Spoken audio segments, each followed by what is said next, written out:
नमस्कार दोस्तों, आज जो कथा मैं आपको सुनाने वाला हूँ, यह कथा महाभारत और पौराणिक ग्रंथों में वर्णित है। यह कथा है सावित्री और सत्यवान की कथा। यह कथा भारतीय संस्कृति में पतिव्रत्य, दृढ़ निश्चय और धर्म की विजय का सर्वोच्च उदाहरण मानी जाती है।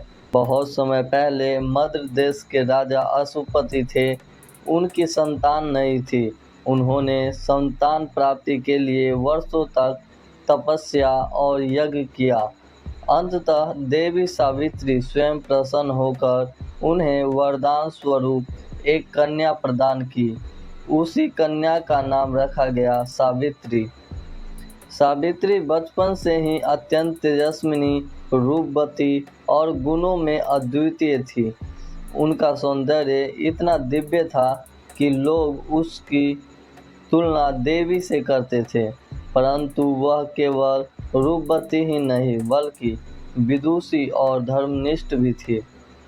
जब वह विवाह योग्य हुई तो उसके पिता ने योग्य वर खोजने का प्रयास किया, लेकिन कोई भी वर उसकी समानता का नहीं लगा।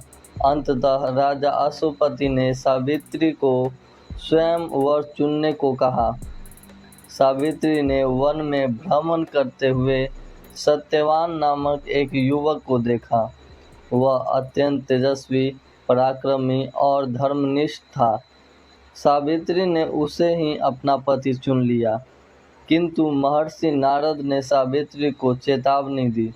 सत्यवान वास्तव में उत्तम है, परंतु उसकी आयु बहुत अल्प है। विवाह के केवल 1 वर्ष बाद उसकी मृत्यु निश्चित है। सावित्री यह सुनकर भी अपने निर्णय से पीछे नहीं हटी। उसने दृढ़ता से कहा, धर्मपत्नी वही कहलाती है जो पति के साथ हर परिस्थिति में रहे। मृत्यु भी यदि सत्यवान और मेरे बीच आएगी तो मैं उसे स्वीकार करूंगी। मेरा जीवन सत्यवान के बिना अधूरा है। राजा अश्वपति ने पुत्री की दृढ़ता देखकर विवाह की अनुमति दी। इस प्रकार सावित्री और सत्यवान का विवाह हुआ। विवाह के बाद सावित्री अपने पति के साथ वन में रहने लगी। समय बीता और वह दिन आ पहुंचा जब सत्यवान की आयु समाप्त होने वाली थी। उससे कुछ दिन पहले सावित्री ने कठोर व्रत लिया था। उसने उपवास, प्रार्थना और तपस्या करना आरंभ किया। वह दिन रात केवल एक ही संकल्प दोहराती, मैं अपने पति की रक्षा करूंगी, चाहे इसके लिए मुझे यमराज से भी संघर्ष क्यों न करना पड़े। निर्धारित दिन आया। सत्यवान लकड़ी काटने के लिए वन में गया। सावित्री भी उसके साथ गई। अचानक सत्यवान को तीव्र पीड़ा हुई। उसका शरीर स्थिर पड़ गया और वह सावित्री की गोद में सिर रखकर लेट गया। तभी वहां यमराज प्रकट।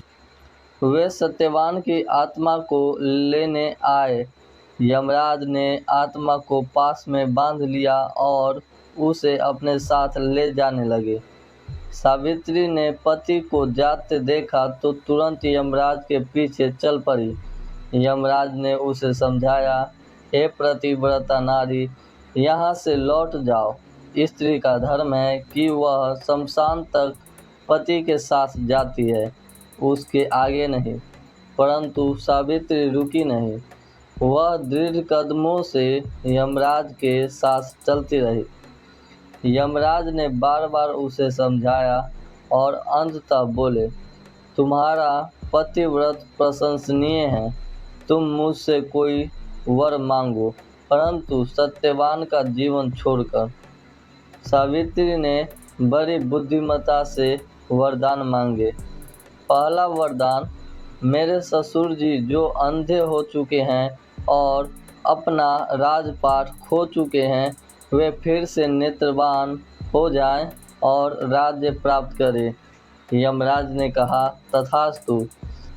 दूसरा वरदान सावित्री ने मांगा, मेरे पिता की कोई संतान नहीं है, उन्हें 100 पुत्र प्राप्त हों। यमराज ने कहा, तथास्तु। और तीसरा वरदान सावित्री ने मांगा, मैं सत्यवान से 100 पुत्र प्राप्त करूं। यह सुनते ही यमराज विस्मित हो गए। यदि सत्यवान जीवित ही नहीं रहेगा तो यह वरदान कैसे पूरा होगा। यमराज अपनी बात से पीछे नहीं हट सकते थे। उन्होंने सावित्री का पतिव्रत, बुद्धिमता और धर्मनिष्ठा देखकर प्रसन्न होकर सत्यवान का जीवन लौटा दिया। कुछ ही क्षणों बाद सत्यवान जाग उठा, मानो गहरी नींद से उठ रहा हो। सावित्री ने उसे अपने हृदय से लगा लिया। यमराज अंतर्ध्यान हो गए और आकाश से वाणी आई, सावित्री, तुमने पतिव्रत की शक्ति से मृत्यु को भी जीत लिया है। तुम्हारा नाम सदा अमर रहेगा। यही कारण है कि आज भी भारत में वट सावित्री व्रत मनाया जाता है। विवाहित स्त्रियां इस दिन वट वृक्ष की पूजा करती है और सावित्री की तरह अपने पति की दीर्घायु की कामना करती है। यह कथा हमें संदेश देती है कि सच्चे प्रेम और निष्ठा में इतनी ताकत है कि वह मृत्यु तक को बदल सकती है। कठिन परिस्थितियों में भी बुद्धिमानी से समाधान निकाला जा सकता है। धर्म और सत्य के मार्ग पर चलने वाले की हमेशा रक्षा होती है। इस कथा से आपने कुछ सीखा हो तो वीडियो को एक लाइक करके शेयर अवश्य करें और ऐसे ही वीडियो पाते रहने के लिए भक्ति ज्ञान रविराज चैनल को सब्सक्राइब जरूर करें। धन्यवाद।